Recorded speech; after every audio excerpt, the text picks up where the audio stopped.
In 1965, 17-year-old high school student Randy Garner stayed awake for 264 hours.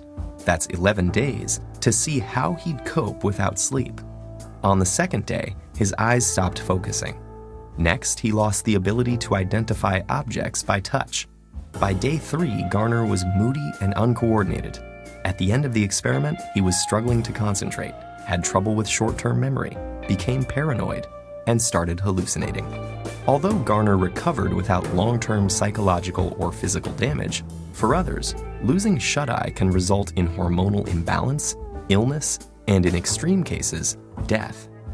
We're only beginning to understand why we sleep to begin with, but we do know it's essential. Adults need 7 to 8 hours of sleep a night, and adolescents need about 10. We grow sleepy due to signals from our body telling our brain we are tired, and signals from the environment telling us it's dark outside. The rise in sleep-inducing chemicals like adenosine and melatonin send us into a light doze that grows deeper, making our breathing and heart rate slow down and our muscles relax. This non-REM sleep is when DNA is repaired and our bodies replenish themselves for the day ahead. In the United States, it's estimated that 30% of adults and 66% of adolescents are regularly sleep-deprived. This isn't just a minor inconvenience. Staying awake can cause serious bodily harm. When we lose sleep, learning, memory, mood, and reaction time are affected. Sleeplessness may also cause inflammation, hallucinations, high blood pressure, and it's even been linked to diabetes and obesity. In 2014, a devoted soccer fan died after staying awake for 48 hours to watch the World Cup. While his untimely death was due to a stroke, studies show that chronically sleeping fewer than 6 hours a night increases stroke risk by 4.5 times compared to those getting a consistent 7 to 8 hours of shut-eye. For a handful of people on the planet who carry a rare inherited genetic mutation, sleeplessness is a daily reality. This condition, known as fatal familial insomnia, places the body in a nightmarish state of wakefulness, forbidding it from entering the sanctuary of sleep.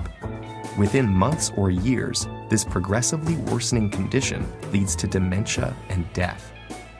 How can sleep deprivation cause such immense suffering? Scientists think the answer lies with the accumulation of waste products in the brain. During our waking hours, our cells are busy using up our day's energy sources, which get broken down into various byproducts, including adenosine. As adenosine builds up, it increases the urge to sleep, also known as sleep pressure.